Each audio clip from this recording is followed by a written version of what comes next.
துப்பட்டாவுக்கு பின் போடணும், லெகின்ஸ் போடக்கூடாது, full and T shirt ஹாஃபா மடிச்சு விடக்கூடாதுன்னு ஏகப்பட்ட ரூல்ஸ் சொல்லுவாங்க. இந்த வீடியோல ஃபர்ஸ்ட் இயர் மெடிக்கோஸ்க்கு கேர்ள்ஸ்க்கு என்ன ட்ரெஸ் கோட், பாய்ஸ்க்கு என்ன ட்ரெஸ் கோட்னு தெளிவா சொல்ற வீடியோ ஃபுல்லா பாரு. ஸோ பாய்ஸை பொறுத்த வரைக்கும் ஒரு ஃபார்மல் ஷர்ட், இந்த பூ போட்ட சட்டை அதெல்லாம் போடாம ஒரு ஃபார்மலான ஷர்ட், ஃபுல் ஸ்லீவ்டாவும் போட்டுக்கலாம், ஹாஃப் ஸ்லீவ்டாவும் போட்டுக்கலாம். இந்த white leg pants, cargo pants, jean அதெல்லாம் வந்து போட்டு போக கூடாது.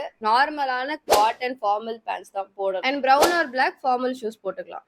அண்ட் வாட்ச் உங்களுக்கு வேணும்னா நீங்க கட்டிக்கலாம், இல்லைன்னா என்ன வேணாம். கேர்ள்ஸை பொறுத்த வரைக்கும் ஒரு ப்ராப்பரான குர்த்தி டாப், அதுக்கேற்ற குர்த்தி பேண்ட்ஸ், இல்லைன்னா ஸ்ட்ரைட் பேண்ட்ஸ் எது வேணாலும் நீங்க போடணும். சில காலேஜ்ல வந்து ஷால் போடணும், அந்த ஷால்ல ஒரு 4-5 பின்னு குத்தணும்னு சொல்லுவாங்க. லெகின்ஸ் போட்டு அதெல்லாம் போடக்கூடாதுன்னு சொல்லுவாங்க. அது உங்க காலேஜை பொறுத்து தான் இருக்கு. பெரிய பேங்கிள்ஸ், இயர்ரிங்ஸ் அண்ட் பெரிய பெரிய செயின் அதெல்லாம் வந்து போட்டு போகக்கூடாது, பூவெல்லாம் வச்சுட்டு வரக்கூடாது அப்படின்னு சொல்லுவாங்க.